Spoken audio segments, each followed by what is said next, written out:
Bismillahirrahmanirrahim. Assalamualaikum warahmatullahi wabarakatuh. Waalaikumsalam warahmatullahi wabarakatuh. Selamat sore dan salam sejahtera untuk kita semuanya. Sebelum kita lanjutkan, mari kita berdoa. Berdoa dipersilahkan.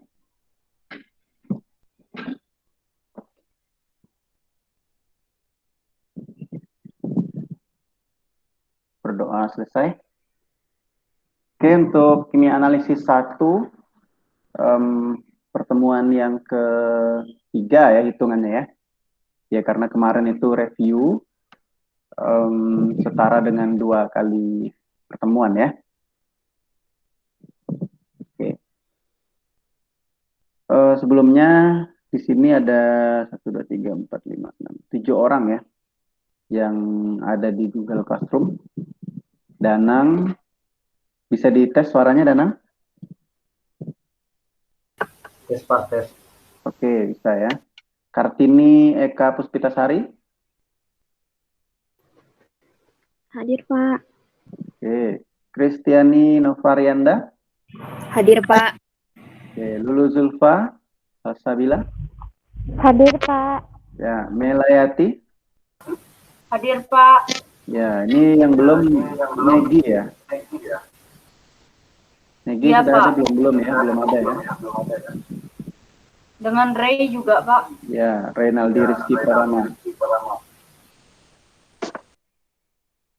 Ya. Ada dapat informasi mereka kemana nih, Negi dengan Ray nih? Kurang tahu, Pak. Kurang tahu Pak. Oke.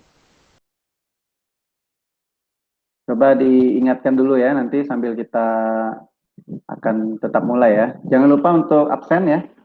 Untuk presensi online, kode absennya sudah ada saya share.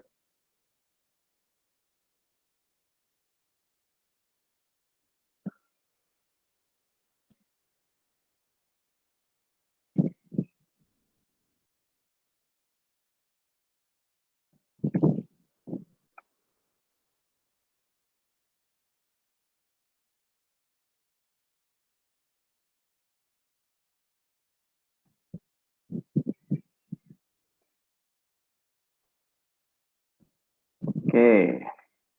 Oke, untuk semuanya tadi ada saya share di classroom-nya ya. Sudah dilihat ya? Sudah, Pak.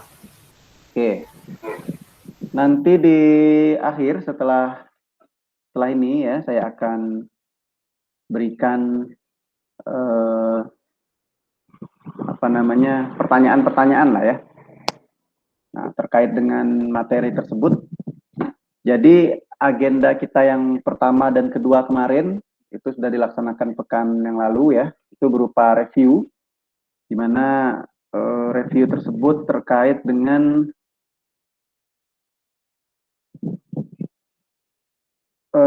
pengantar ya, terkait dengan pengantar kimia dasar ya, kimia formasi dasar atau kimia dasar formasi, yang mana menjadi pengantar untuk kimia analisis ya. Dan ini juga bukan pertemuan yang pertama ya, jadi ini merupakan pendalaman materi bagi kalian.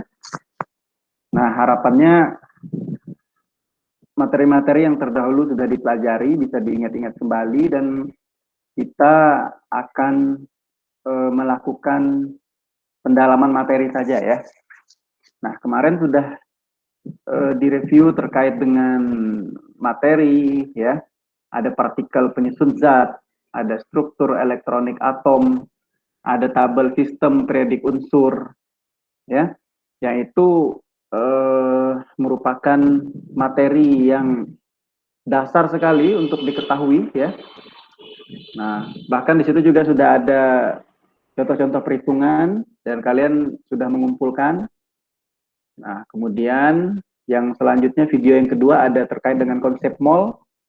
Nah, ini juga penting untuk kimia analisis ya, bagaimana nanti kita menghitung ya dengan konsep mol ini.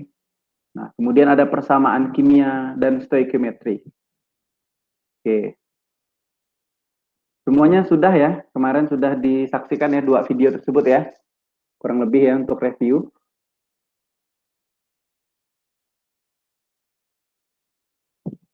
Kristiani sudah ya? Sudah, Pak. Oke. Oke, untuk selanjutnya bisa kita lanjut ya. Jadi hari ini kita akan lihat lagi tentang analisis ya. Nah, coba saya akan share screen.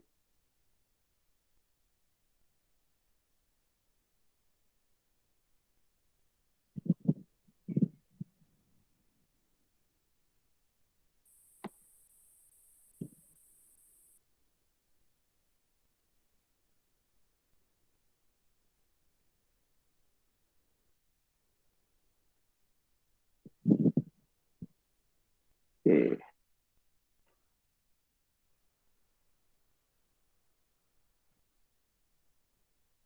Oke, udah bisa dilihat ya.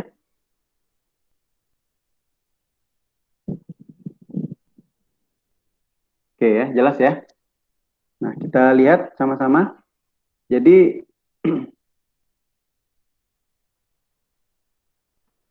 kita akan lanjut ya.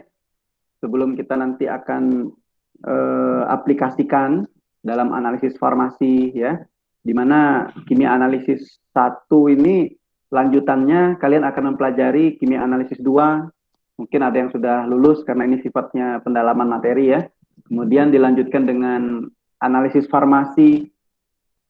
Nah, kalau di kimia analisis 1, kalian tentunya akan mengetahui ya terkait dengan beberapa istilah-istilah penting dalam analisis. Dan yang menjadi pokok bahasan di kimia analisis 1 itu adalah metode analisis yang sifatnya konvensional atau tradisional. Nah ya, kemudian kalau di kimia analisis 2, tentunya kalian mempelajari terkait dengan metode analisis yang sifatnya instrumentasi, modern ya. Nah, jadi metode analisisnya yang berbeda di situ, yang menjadi pokok bahasan antara kimia analisis 1 dan kimia analisis 2. Kurang lebih seperti itu kan ya.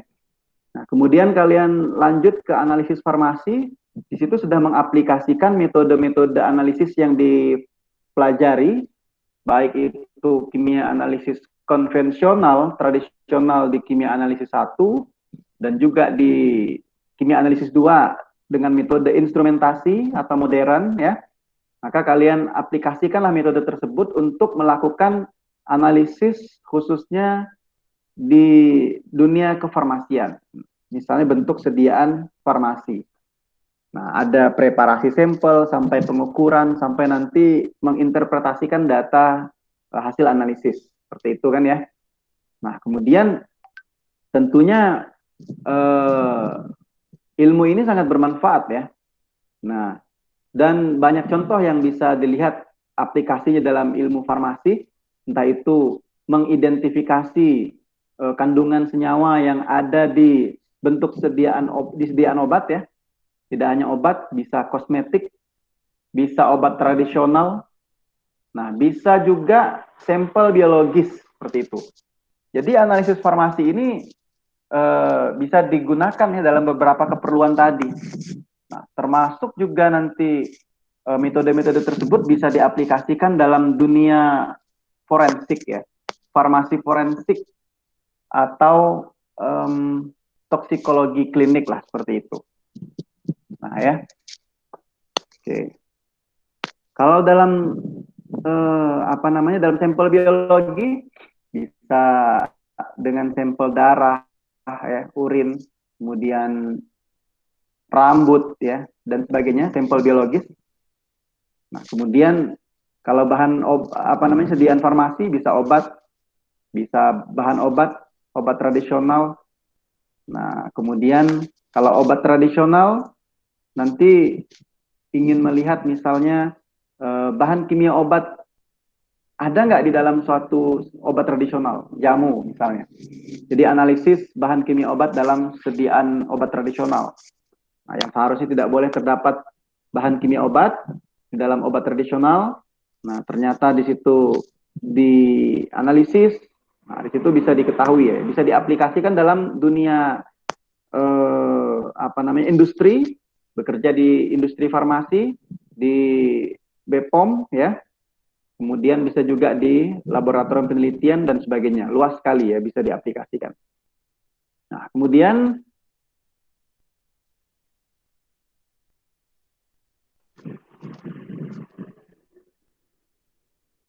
ini ya. Nanti kita akan lihat ini. Nah, jadi harapannya mahasiswa nanti bisa memahami ya terkait dari pengertian sampai ini ada prosedur analisis, ada teknik analisis dan metode analisis, kemudian ada analisis kualitatif dan analisis kuantitatif. Nah, kemudian peralatan dasar dalam analisis kimia kuantitatif. Oke. Sampai di sini masih terlihat dengan jelas ya? Masih, Pak. Oke, saya ulangi lagi.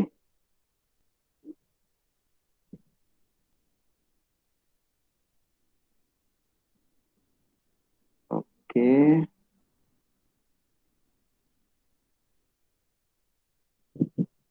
Nah, ini ya. Nanti kita akan menyesuaikan dengan waktu ya. Jadi tidak semuanya akan saya sampaikan di sini, saya akan sampaikan poin-poin saja. Kemudian nanti untuk selanjutnya materi ini sudah saya share yang tadi ya, dan di bagian tertentu dari materi ini terdapat tugas-tugas untuk dikerjakan ya. Dan tugas-tugas itu kita anggap sebagai satu pertemuan juga gitu ya. Jadi hari ini pertemuan yang ketiga ya. Nanti tugas-tugas yang ada di dalam ini nanti dianggap sebagai satu pertemuan juga seperti itu. Jadi agar kalian fokus mengerjakan tugas-tugas latihan yang dianggap sebagai satu pertemuan. Nah, mungkin absensinya nanti ya akan saya sampaikan kemudian. Nah, yang hari ini jangan lupa untuk absensi ya, pertemuan yang ketiga. Oke, ini ada sedikit pemicu ya terkait dengan karakteristik dari kimia analisis. Nah, ini contoh ini, makanan misalnya. Kita kan tahu ya makanan ini hal yang tidak asing bagi kita ya. Dan ini menjadi pemicu ya. Di balik kelezatan makanan terdapat bahaya yang mengancam gitu ya. Karena juga banyak dilaporkan ada zat kimia berbahaya seperti formalin dan borak. Pertanyaannya bagaimana Anda dapat mengetahui serta menentukan kuantitas formalin dan borak dalam makanan? Nah, di sini kan menjadi kasus ya. Ilmu kimia analisis ini juga bisa diaplikasikan dalam makanan tadi. Tidak hanya obat ya, tidak hanya kosmetik, tidak hanya sampel biologis, obat juga termasuk, makanan juga termasuk ya salah satunya. Nah, di sini misalnya salah satunya yang paling sering adalah formalin, borak, ada lagi rodamin B, bla bla bla ya. Dan itu semua ada diatur di peraturan BPOM, mana bahan tambahan makanan yang boleh, berapa kadar yang dibolehkan, mana yang tidak boleh sama sekali. Nah, itu ada di peraturan BPOM ya. Jadi nanti siapa tahu ingin melakukan skripsi, penelitian yang ada hubungan dengan analisis, nah ini banyak topik yang bisa diangkat. Nah, ini ada pertanyaan nih, bagaimana caranya mengetahui ada atau tidaknya formalin dan borak dalam makanan? Nah, berarti kalau mengetahui itu analisis kualitatif atau kuantitatif Mela ini? Kalau mau mengetahui saja ada atau tidaknya, gimana Mela?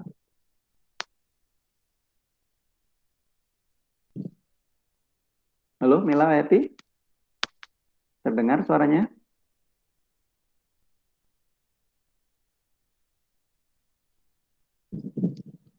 Negi? Tadi baru bergabung ya. Kira-kira kualitatif atau kuantitatif kalau ingin mengetahui ada atau tidaknya formalin dan borak dalam makanan? Silakan Negi.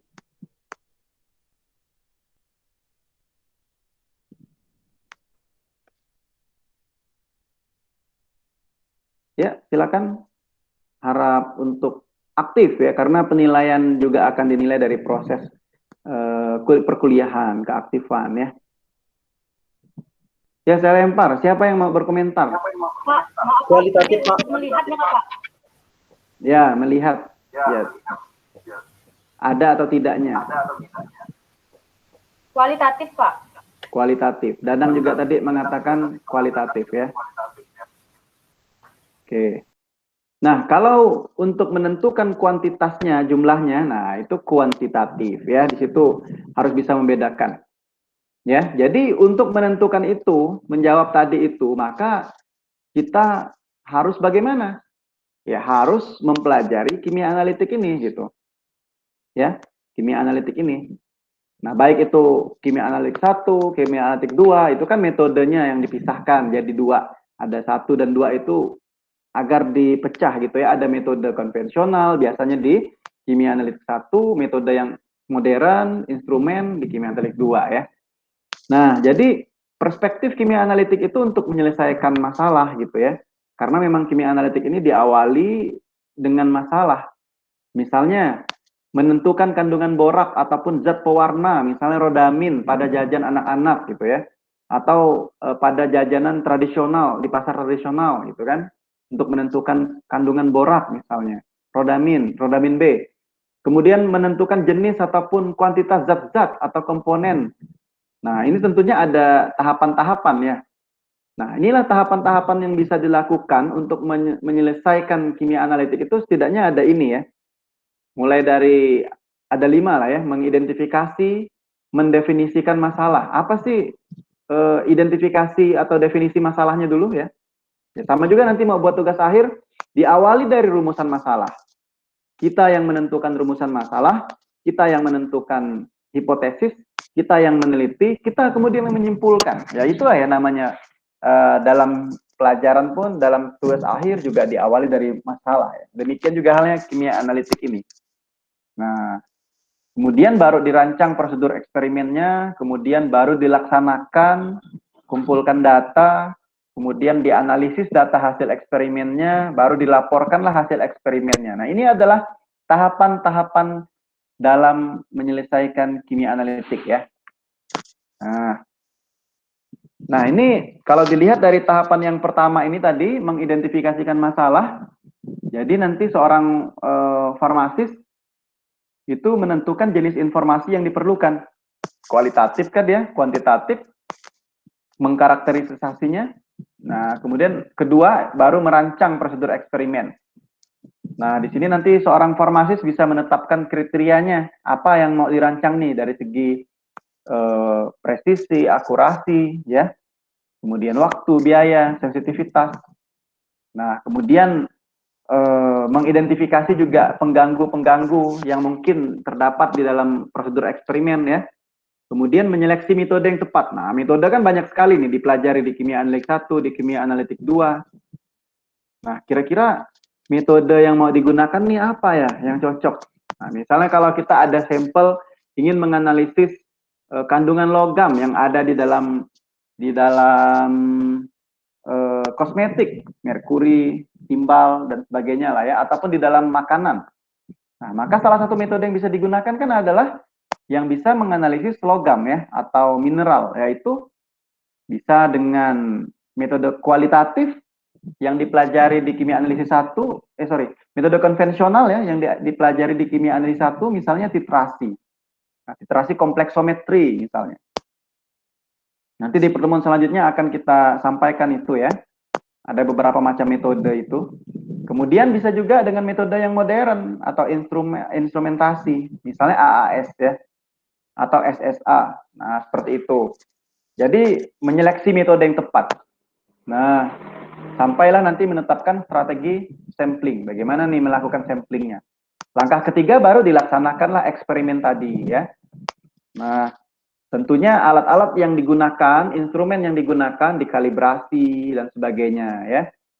Nah, kemudian langkah keempat, dianalisislah data hasil eksperimennya itu, kemudian juga diolah statistiknya memang jika diperlukan ya, sampai didapat hasil, kemudian diinterpretasikan hasil tersebut, lalu ditafsirkanlah hasil eksperimen tersebut ya. Barulah dilaporkan, dikomunikasikan hasilnya, entah itu tulisan maupun tertulis. Nah, inilah mungkin kurang lebih ya 5 tahapan dalam kimia analisis. Ini juga lah yang dilakukan bagi seorang mahasiswa dalam menyelesaikan tugas akhir, karena ini ada langkah-langkah yang bisa diterapkan ya salah satunya dalam tugas akhir ya. Nah, langkah-langkah kimia analisis ini, apapun lah nanti bidang yang diteliti ya. Nah, ya jadi seperti ini. Banyak sekali pengetahuan, keterampilan. Nah, dari ngambil sampel, ngukur, menganalisis data, sampailah dia menjadi informasi dan pengetahuan yang baru ya dari hasil yang kita analisis tadi itu. Nah, kemudian banyak lagi contoh-contoh yang lain yang bisa diterapkan ya. Misalnya kalau di sini selain di bidang farmasi tadi bisa di bidang lingkungan, bagaimana kemurnian suatu zat ya, bagaimana pencemaran polutan di udara, laut, tanah. Nah, itu kan bisa diaplikasikan ilmu kimia analitik ini di berbagai bidang atau disiplin ilmu ya. Nah, bisa pertanian, bisa lingkungan dan sebagainya ya. Nah, bahkan apa namanya, bisa juga untuk mengembangkan metode baru ya. Bisa mengembangkan metode baru. Nah, untuk mengkarakteristik, untuk menganalisis dari suatu sifat fisika kimia. Jadi bisa juga mengembangkan metode yang baru, tidak hanya metode yang sudah ada ya. Nah, seperti itu. Kemudian bisa juga ada dengan memodifikasi metode yang lama. Jadi berbagai macam lah ya di sini. Nah, kemudian pertanyaannya ini yang penting ya. Kenapa harus belajar metode kimia analisis? Nah, kemudian apakah sulit kan gitu ya? Sebagian besar merasa sulit dan sebagainya ya, susah dan sebagainya. Nah, itu yang harus kita luruskan dulu nih. Maka jangan dianggap sulit ya. Kalau sulit ya maka akan menjadi sulit karena kita sendiri sudah berpikir sulit, susah dan sebagainya. Semuanya harus diawali dulu dengan senang dulu ya. Nah, kemudian nih, kalau kita lihat di sini ada sebungkus kado ya. Kalau kalian mendapatkan kado nih, sebelum kita masuk ke analisis ini ya. Ini kita analogikan dulu. Apa yang muncul? Pertanyaan di sini ya. Maka kan bisa muncul pertanyaan, apa sih isi di dalam kado kan gitu? Apa ya isinya di dalam kado? Nah, pertanyaan lain yang muncul, berapa banyak ya isinya di dalam kado ini? Nah, ini kan sebenarnya berpikir analisis ini sudah diterapkan dalam kehidupan sehari-hari ya. Nah, maka kalau kita lihat tadi, kalau ditanya apa ya isinya, berarti itu kan kualitatif. Ada atau tidak, apa isinya ini, ada apa? Senyawa apa, kan gitu. Kalau berapa jumlahnya, berapa banyak isinya, itu kan berarti kuantitatif. Nah, jadi sebenarnya ini adalah analogi yang sangat sederhana ya. Nah, berarti kalau kita lihat di sini, jadi erat hubungannya dengan kehidupan kita sehari-hari gitu, erat kaitannya ilmu ini, ilmu kimia ini. Namun banyak yang khawatir gitu ya, takut dan sebagainya. Padahal ini adalah erat hubungannya dengan kehidupan kita di muka bumi. Bahkan di dalam tubuh kita tersendiri terdapat unsur-unsur kimia ini ya. Yang kita makan, yang kita minum, yang kita konsumsi juga erat hubungannya dengan senyawa kimia ya. Nah, kemudian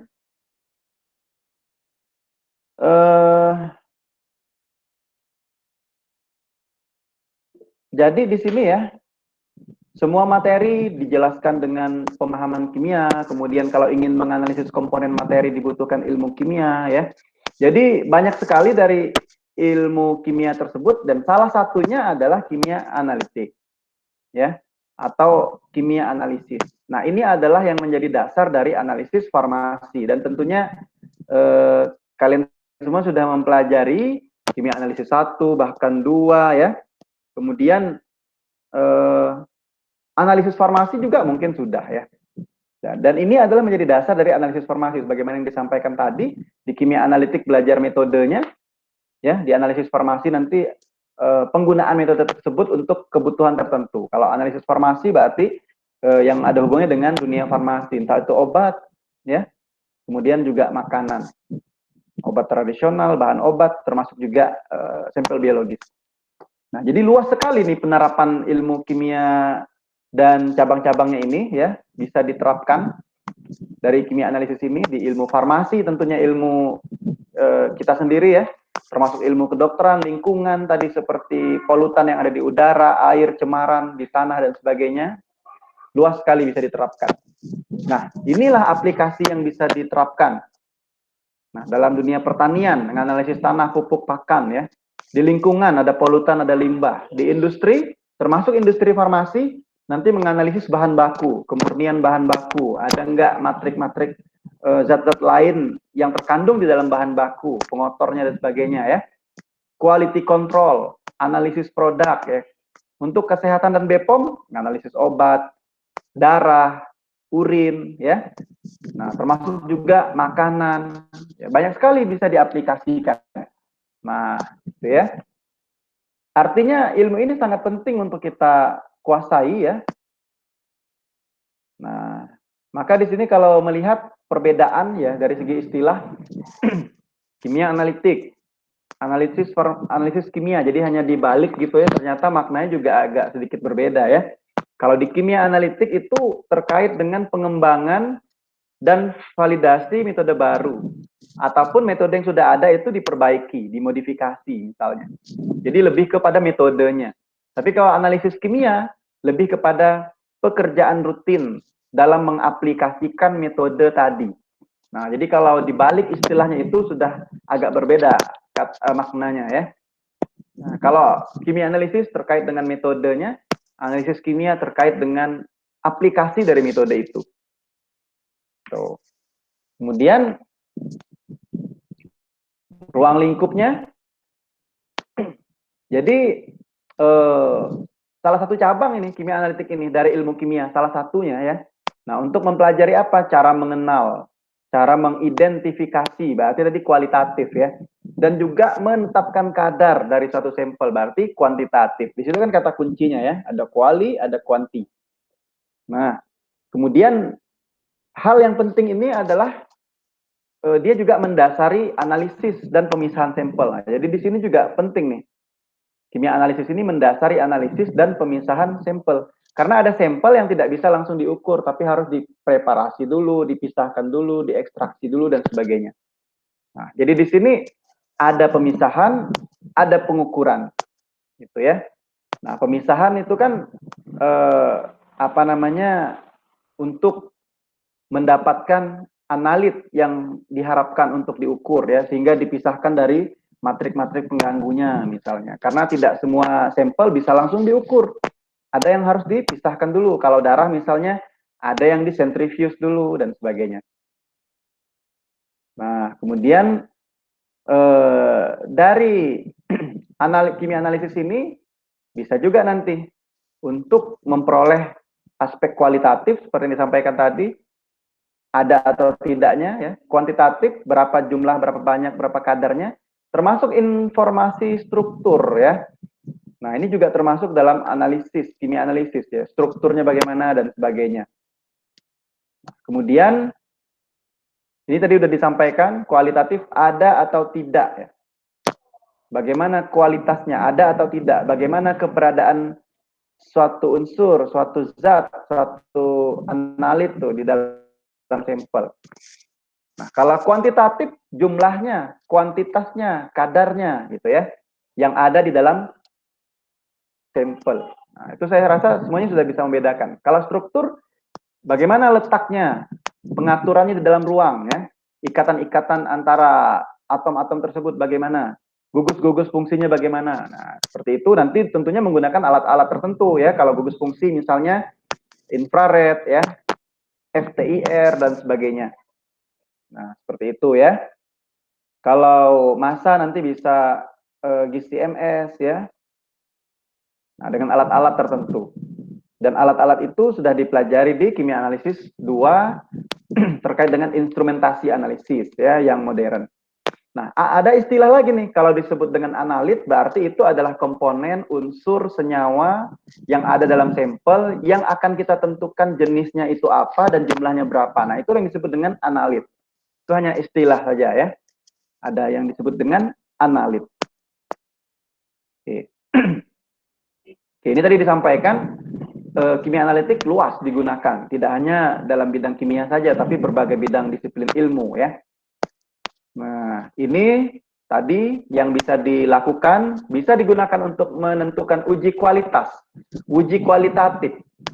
Ya, bisa juga menentukan kadar, bisa juga untuk diagnosis penyakit. Ya, makanya tadi bisa juga digunakan untuk menganalisis di sampel biologis, darah, urin, kemudian rambut, ya, kemudian saliva dan sebagainya. Nah, itu yang kita sebut dengan kimia klinik, ya.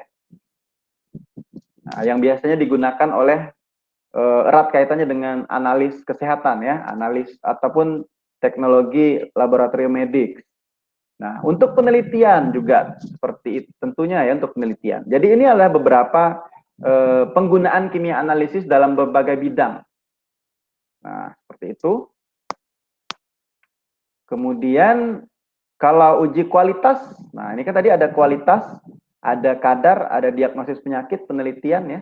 Kalau uji kualitas nih salah satunya bisa menjadi quality control, ya, terkait dengan kualitas udara, kualitas air yang ada di lingkungan, ya, termasuk juga kualitas bahan baku, termasuk juga kualitas produk jadi, setengah jadi, ya. Nah, ini kalau dalam dunia industri disebut juga dengan pengawasan mutu atau quality control, ya. Nah, berapa kadarnya kandungan obat yang ada yang diproduksi oleh bagian produksi, maka ada departemen quality control yang mengeceknya, ya. Dan seperti itu di dunia industri farmasi ini tentunya sangat erat, dan kalian nanti akan jauh mempelajari di materi atau perkuliahan khususnya di profesi, ya, terkait dengan farmasi industri, ya. Nah, penentuan kadar yang kedua ini juga tentunya punya manfaat ataupun nilai tinggi, ya. Misalnya di sini menentukan uranium, nikel, besi, tembaga, emas, ya, dan bahan-bahan yang mulia, logam mulia lainnya, ya, bernilai tinggi tentunya, ya, logam-logam yang bernilai tinggi, ya, biji tambang. Nah, kemudian menentukan kadarnya, termasuk juga dalam dunia makanan, ya, ada lemak, karbohidrat, protein, zat gizi juga termasuk menentukan kandungan-kandungan gizi yang ada dalam satu pangan, ya, itu juga bisa. Maka nanti di dalam makanan ada kandungan gizi tertentu dan sebagainya. Jadi tidak hanya melulu senyawa apa namanya bahan tambang, ya, termasuk pangan juga ditentukan kadarnya, gizinya dan sebagainya. Diagnosis penyakit dalam dunia kedokteran, ya, tentunya ini bisa dicontohkan berbagai macam, ya. Kalau gangguan liver, maka bisa dilihat bagaimana kadar konsentrasi bilirubinnya. Nah, enzim fosfatasenya dalam darah. Nah, contoh lain kalau kadar gula dalam darah, ya, kadar gula darah, maka untuk melihat penyakit gula darah atau diabetes yang ada dalam darah dan urin dan sebagainya. Nah, ini bisa digunakan untuk diagnosis penyakit. Nah, ini kimia klinik ini. Jadi sampel-sampelnya dari cairan biologis, ya. Tidak hanya darah, rambut, saliva, kemudian urin juga bisa, ya, digunakan untuk diagnosis penyakit. Dan banyak sekali contoh-contoh yang lain. Kolesterol, LDL, HDL, TG dan sebagainya. Nah, itu kan juga tentunya peran ilmu kimia analitik. Nah, jadi ternyata luas gitu, ya. Tidak hanya seperti yang kita bayangkan, ya, obat saja dan sebagainya, ya. Nah, kalau dalam penelitian tentunya, ya, bisa digunakan untuk menentukan logam berat, ya. Kemudian di bidang pertanian. Nah, dan sebagainya. Banyak sekali yang bisa diaplikasikan dalam penelitian, termasuk juga penelitian-penelitian kefarmasian, ya, banyak sekali. Nah, seperti itu. Jadi penerapannya sangat luas. Dipakai juga di berbagai disiplin ilmu, ya. Salah satunya adalah ilmu farmasi, seperti itu.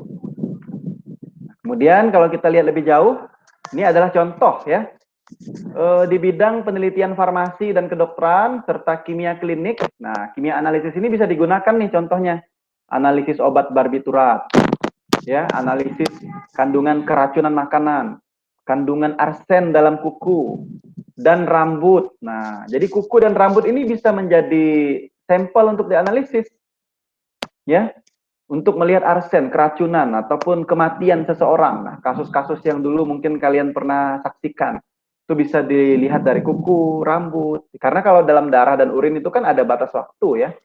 Waktu tertentu dia hilang misalnya. Tapi dalam kuku, dalam rambut dia bertahan agak lama ya. Dengan metode spektrofotometri misalnya pengukurannya. Analisis kobalt dalam vitamin B12, analisis besi dalam darah ya. Nah, bagaimana cara mengisolasi menggunakan elektroforesis atau dengan permeasi gel dan sebagainya. Nah, inilah beberapa aplikasi di bidang penelitian farmasi dan kedokteran dari kimia analisis ini ya. Nah, itu banyak sekali aplikasinya. Dan yang dipelajari di kimia analitik ini adalah salah satunya ya di kimia analitik 1 ini adalah analisis kuantitatif konvensional. Ini adalah salah satu saja. Kalau kualitatif ya, kemudian kuantitatif. Nah, kuantitatif ini pun yang dibahas di kimia analisis 1 adalah yang konvensional, tradisional. Nah, kalau yang modern atau yang instrumen menggunakan alat yang canggih itu dibahasnya di kimia analisis 2 ya. Kimia analisis 2. Nah, kita fokus di sini. Nah, karena kita di kimia analisis 1, maka kita akan lihat bagaimana analisis kuantitatif konvensional. Ada 2 metodenya ini. Nanti akan dibagi dengan beberapa dosen ya. Nanti saya akan membahas sebagian ya. Kemudian dosen selanjutnya akan membahas yang bagian yang lain. Ada 2 saja ini. Analisis gravimetri, yang kedua titrimetri atau juga disebut dengan volumetri. Nah, kalian menyebutnya mungkin titrasi gitu ya. Kalau titrasi ya inilah dia titrimetri. Kenapa disebut volumetri? Karena nanti yang dihasilkan berupa volume dengan alat buret itu ya. Dari volume yang dihasilkan ini ya, maka nanti akan dihitung berapa konsentrasinya. Nah, ingat-ingat lagi ya, kalau titrasi macam-macam lagi pembagiannya, nanti juga akan kita singgung di pertemuan-pertemuan lanjut ya, ada titrasi asam basa, titrasi kompleksometri, titrasi redoks, dan sebagainya ya. Oke. Jadi kalau kita lihat ini, nah analisis kimia kuantitatif konvensional yang akan kita singgung, akan kita pelajari ini adalah dasar ya, dari analisis kimia instrumentasi. Oleh karena itu harus dikenalkan dulu yang konvensional, yang tradisional. Baru nanti dikenalkan di kimia analisis 2, yaitu yang sifatnya instrumentasi. Nah, kenapa? Karena ini yang diperlukan. Seorang mahasiswa yang belajar kimia analisis ini yang penting nih, problem solving. Ya, bisa memecahkan masalah, bisa menganalisis. Ya. Seperti itu, otaknya ataupun pikirannya terbuka. Nah, bisa open minded seperti itulah ya. Dan tentunya juga punya keterampilan dasar laboratorium. Bagaimana teknik menggunakan alat, timbangan, teknik memipet, membuat larutan yang tepat, menimbang yang tepat dan sebagainya. Karena semuanya akan mempengaruhi. Salah nimbang, salah melihat sudut mata ya, tentunya hasilnya akan berubah ya. Nah, kemudian nah, inilah tadi contoh-contohnya bisa digunakan misalnya untuk sediaan farmasi, ya, obat, jaringan tubuh, dan sebagainya. Nah, menerapkan metode-metode atau prosedur kimia analisis ini bisa digunakan untuk berbagai macam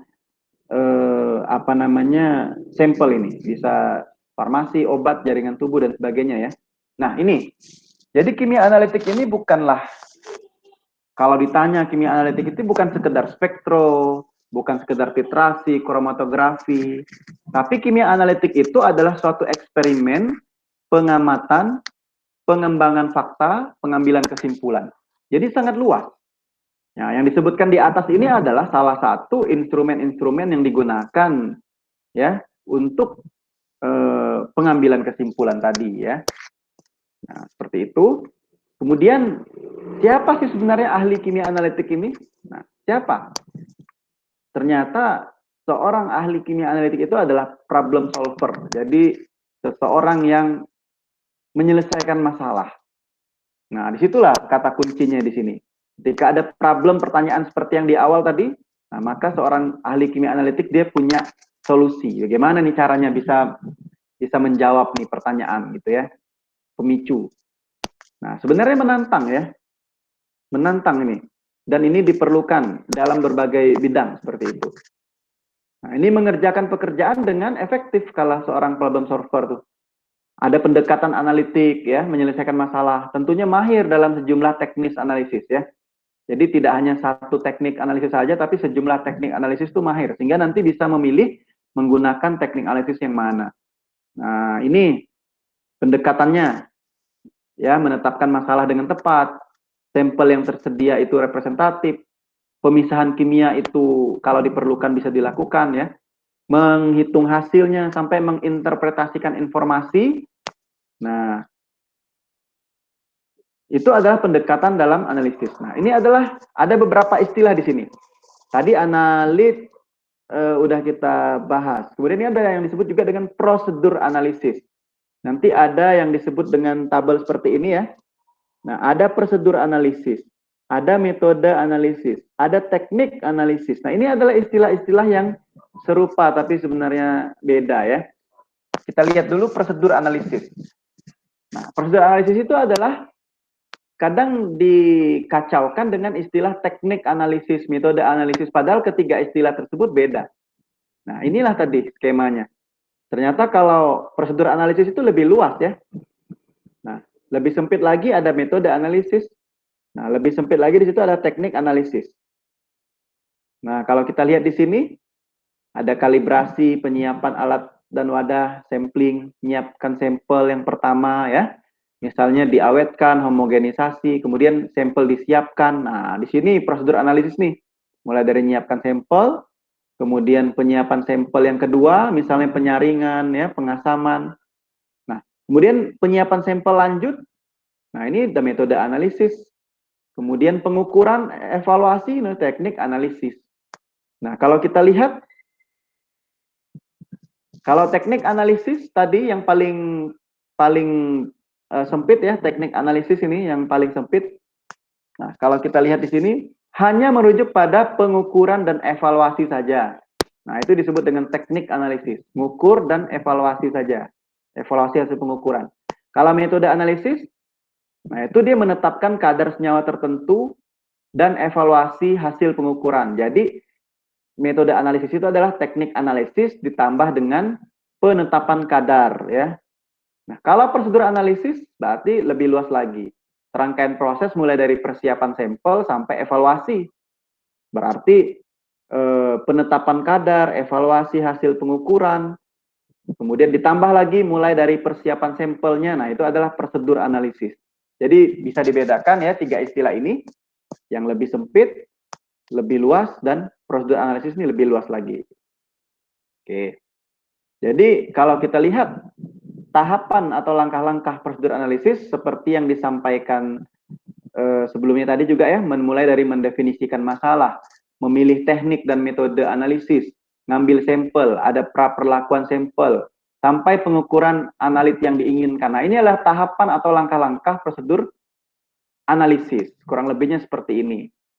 Nah, ini adalah penjelasan ya dari 5 dan 6 langkah tersebut sampai perhitungan dan interpretasi dasar analisis. Dari intinya diawali dari masalah ya, milih teknik metodenya, ngambil sampel, ada perlakuan. Kadang juga analit itu harus dirubah ke bentuk yang sesuai sebelum dia diukur gitu. Baru setelah diukur, dihitung, diinterpretasikanlah data tersebut agar bisa difahami ya hasil analisisnya seperti apa. Nah, seperti itu. Nah, ini adalah contoh-contoh prosedur analisis. Bisa menjawab beberapa pertanyaan-pertanyaan ini. Nah, ini contoh. Apakah kandungan obat yang dinyatakan dalam formulasi benar? Gitu ya. Nah, apakah formulasi produk hanya mengandung zat aktif saja? Bla bla bla ya. Bagaimana stabilitas obat dalam formulasi dan berapa lama waktu hidup atau shelf life-nya? Nah, ini adalah prosedur analisis untuk menjawab pertanyaan-pertanyaan ataupun kasus-kasus seperti ini ya. Dijawab dengan prosedur analisis. Dan banyak lagi contoh-contoh yang lain yang bisa dijawab dengan prosedur analisis. Nah, berapa konsentrasi bahan pengotor yang terdapat dalam bahan obat murni? Nah, seperti itu. Banyak sekali pertanyaan-pertanyaan pemicu yang menjadi bahan untuk disimpulkan melalui prosedur analisis ini, gitu ya. Jadi banyak persoalan bisa dibahas, dijawab dengan analisis ini. Ya makanya tadi seorang analisis, seorang problem solver. Nah, kalau prosedur analisis, kalau berdasarkan tujuan, nah itu ada kualitatif, ada kuantitatif. Nah, untuk mengetahui ada atau tidaknya dan mengetahui jumlahnya. Ini berdasarkan tujuan ya. Kalau berdasarkan metode, ada konvensional. Ini tadi ada dua konvensional itu, titrimetri atau volumetri dan gravimetri. Satu lagi adalah metode yang modern atau instrumentasi, instrumental. Misalnya apa?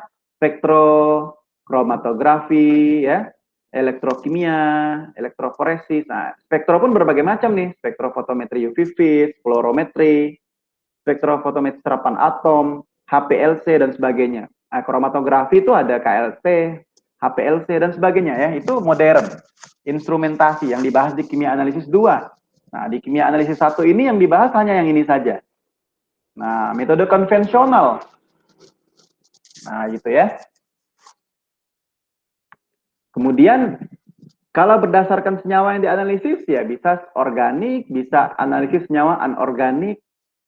Nah, jadi selain kualitatif, kimia analisis kuantitatif juga bisa tadi menganalisis struktur yang sebagaimana disampaikan sebelumnya. Bagaimana letaknya ruang atom dalam satu molekul, bagaimana ya? Nah, seperti itu. Kalau jumlah yang dianalisis bisa makro, kalau lebih dari 100 mg, bisa semi mikro, bisa mikro, ultra mikro, bahkan sub mikrogram ya. Ini tergantung dari jumlah analit yang dianalisis ya. Apakah dia lebih dari 100 mg, 10 sampai 100 mg, bahkan sampai kurang dari 0,01 mikrogram. Nah, seperti itu. Kalau analisis konvensional, seperti reaksi kimia biasa, ya tadi titrasi dan gravimetri. Kalau yang modern, dengan instrumentasi canggih, seperti spektro, kromatografi gas, dan sebagainya. Nah, itu adalah teknik analisis, ya. Berbagai macam penggolongannya. Nah, ini tadi kalau dia kualitatif, ada atau tidak, kuantitatif, berapa jumlahnya. Nah, ini adalah contoh-contoh kasus, ya, yang bisa dijawab menggunakan ini. Nah, kalau misalnya analisis, kimia analisis kualitatif, maka kata kuncinya ada atau tidak. Maka permasalahannya bisa bermacam-macam. Mengidentifikasi ada atau tidaknya bahan pengawet dalam makanan atau minuman. Nah, ini kualitatif. Analisis ada atau tidaknya bahan kimia obat dalam sediaan obat tradisional atau jamu. Nah, ini juga kualitatif. Dan sebagainya. Kata kuncinya ada atau tidaknya ya. Diidentifikasi, dianalisis, ada atau tidaknya, segala sesuatu yang ingin diketahui itu, nah itu adalah analisis kualitatif. Kalau kuantitatif berapa gitu ya. Berapa kadar karbohidrat, lemak, protein dalam makanan ya. Berapa kadar obat yang tersedia dalam tablet, kapsul, sirup, dan sampel biologis ya. Berapa kadar gula darah dalam sampel biologis dalam darah, atau berapa kadar obat paracetamol dalam tablet ya. Berapa kadar segala sesuatu di dalam sampel. Nah, itu adalah kuantitatif ya. Jadi ada dua pendekatan dalam kimia analitik ini, konvensional dan juga metode instrumentasi ya. Ini adalah pendekatan. Sampai di sini masih terdengar? Masih, Pak. Oke ya. Oke. Nah, nanti untuk lebih lanjut silahkan untuk dilihat ya, dan di dalamnya nanti ada beberapa soal-soal ya.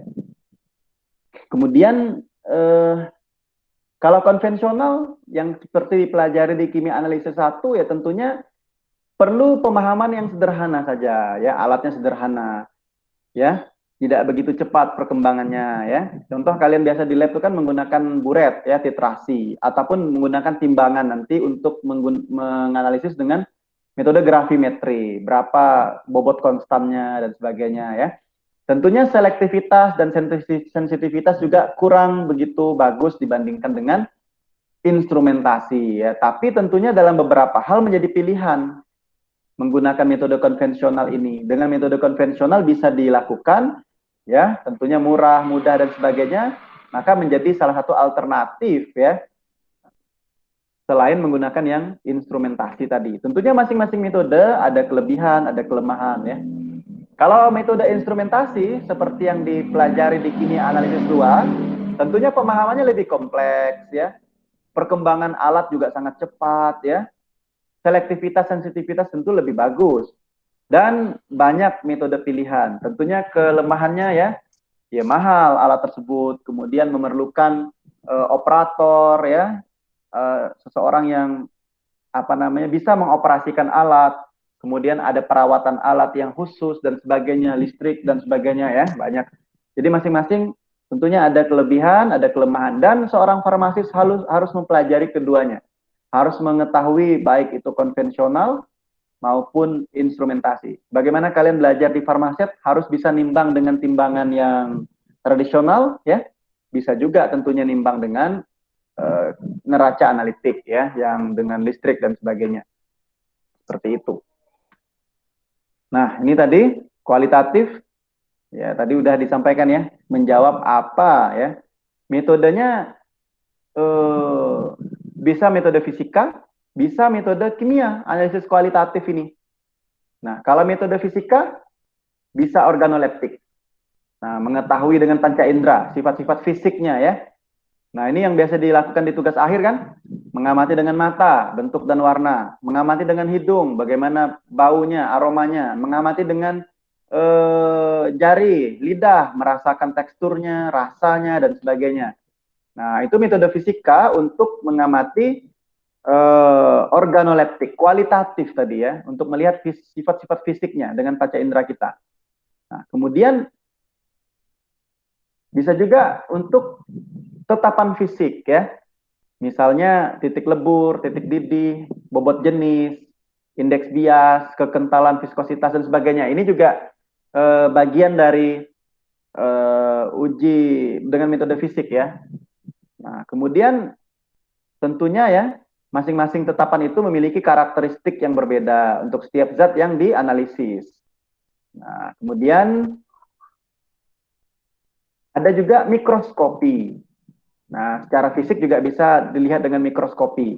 Serbuknya, bagaimana bentuknya, halus, berbentuk kristal, dengan mikroskop. Mungkin kalau kalian ingat, ada praktikum farmakognosi dan sebagainya juga melihat secara mikroskopik. Ya. Nah, ini misalnya bagaimana mikroskopisnya dari pati. Pati beras, pati kentang, jagung. Nah, itu kan beda-beda. Ada ciri khasnya masing-masing. Nah, itu ya. Yang selanjutnya juga bisa dengan uji nyala ini yang fisik nih. Jadi dia melihat spektrum warna yang terjadi yang berbeda ketika dia dipanaskan. Jadi dengan uji nyala. Nah, jadi nanti yang bisa dilakukan prosedurnya dengan uji nyala itu adalah misalnya seperti ini. Nah, jadi ada bahan ya dibasahi dengan HCl pekat, kemudian nanti dia diambil dengan kawat platina ya, kemudian dipanaskan, kemudian dia dibakar ya, kemudian nanti bagaimana warnanya. Nah, dia dibakar itu, nah, dibakar seperti ini ya. Nah, ini contohnya untuk uji dengan nyala tadi dibakar ya. Bagaimana warna yang dihasilkan dari senyawa yang dibakar dengan api ini. Nah, ini adalah beberapa nyala api gas ya dengan pembakar bunsen. Ya, ini adalah keterangan-keterangannya, nanti bisa dilihat lebih lanjut bagian-bagian api di sini. Nah, ada bagian-bagiannya. Ini ada contohnya.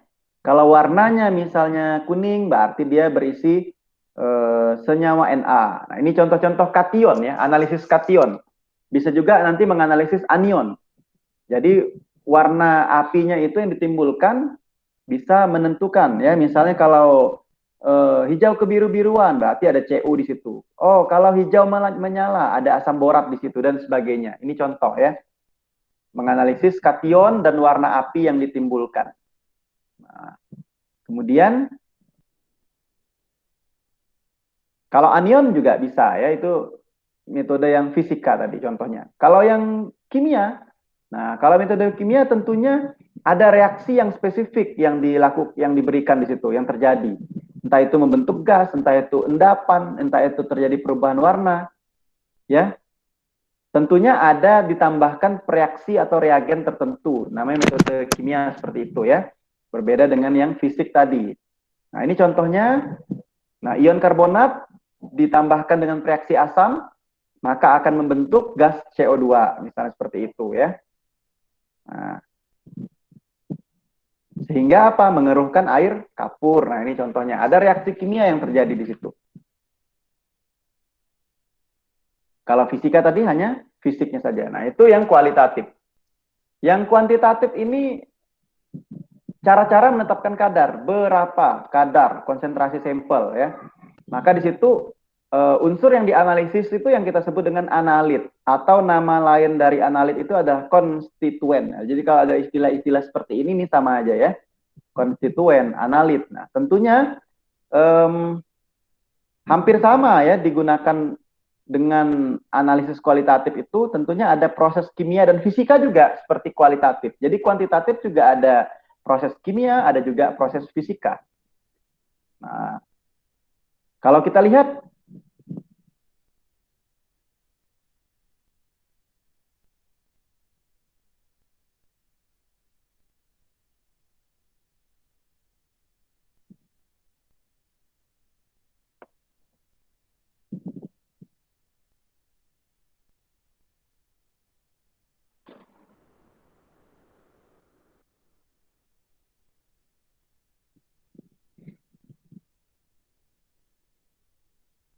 oke, suaranya terdengar? Baru ada, Pak.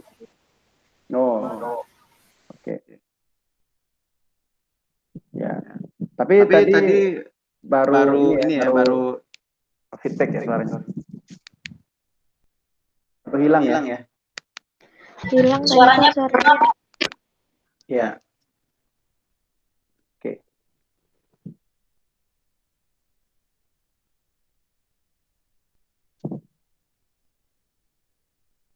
Oke ya.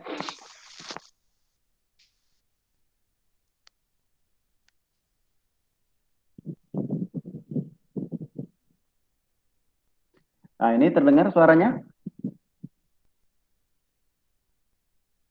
Terdengar, Pak. Oh, oke. Dengar, Pak. Oke ya. Nah, jadi pada intinya di sini kalau yang uji kuantitatif juga ada yang fisika, ada yang kimia tadi ya. Nah, kalau yang melibatkan proses kimia itu, nah itulah yang kita gunakan dengan metode konvensional seperti gravimetri, volumetri atau titrimetri itu yang dipelajari di kimia analisis 1. Nah, itu melibatkan proses kimia, ada reaksi kimia yang terjadi. Contohnya dalam volumetri atau titrimetri, atau yang kalian biasa lakukan itu dengan salah satu metode titrimetri adalah titrasi asam basa atau netralisasi ya. Tentunya di situ ada reaksi yang terjadi antara asam dan basa sehingga nanti didapat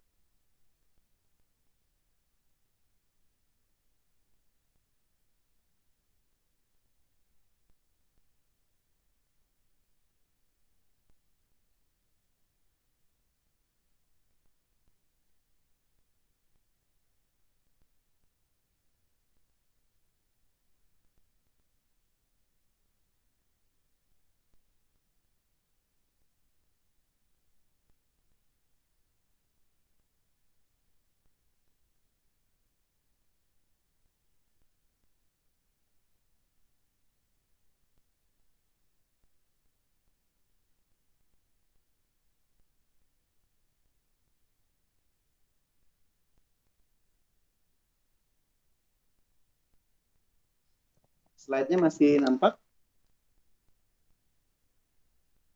Nggak ada, Pak. nggak ada, Pak.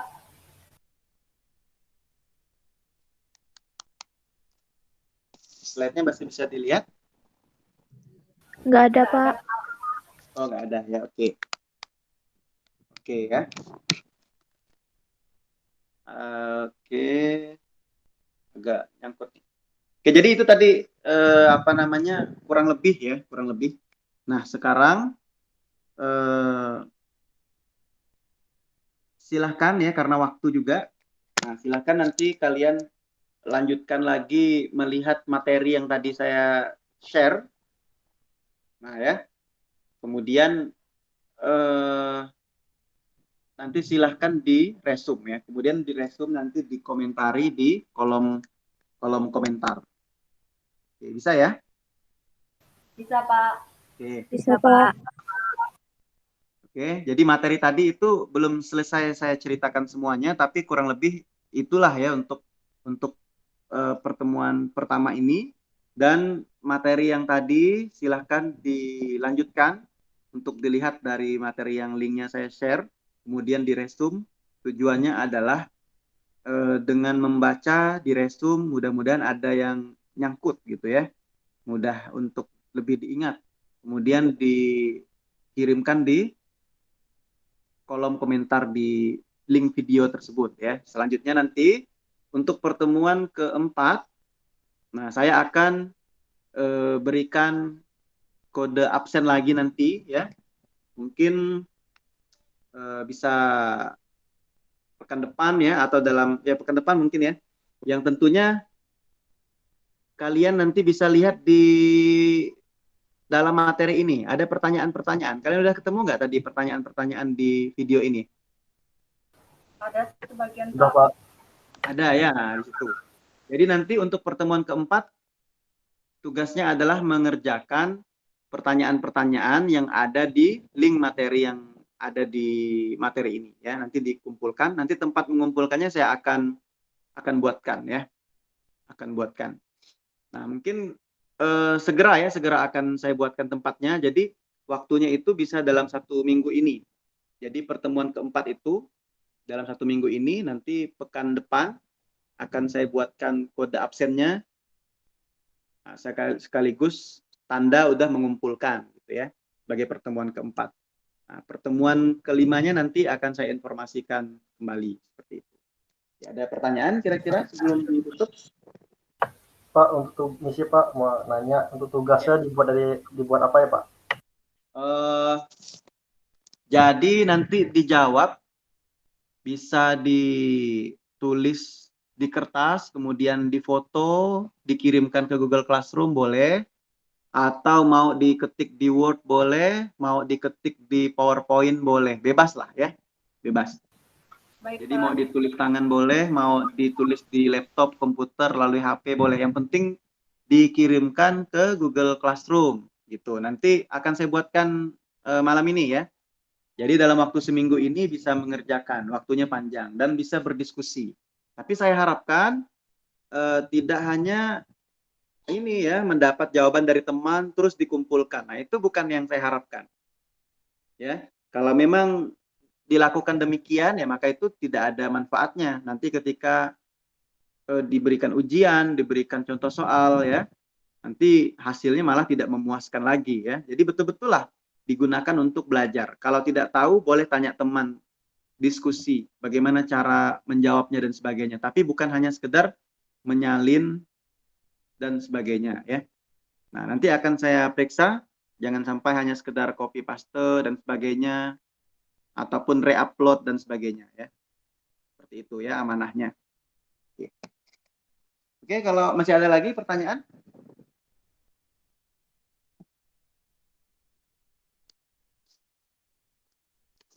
Cukup ya? Cukup Pak. Baik, Pak. Kalau demikian ya, jangan lupa yang belum absen untuk segera mengisi presensi online-nya. Terima kasih atas perhatiannya. Selamat sore. Assalamualaikum warahmatullahi wabarakatuh. Waalaikumsalam warahmatullahi wabarakatuh. Terima kasih, Pak. Pak. Oke. Terima kasih, Pak.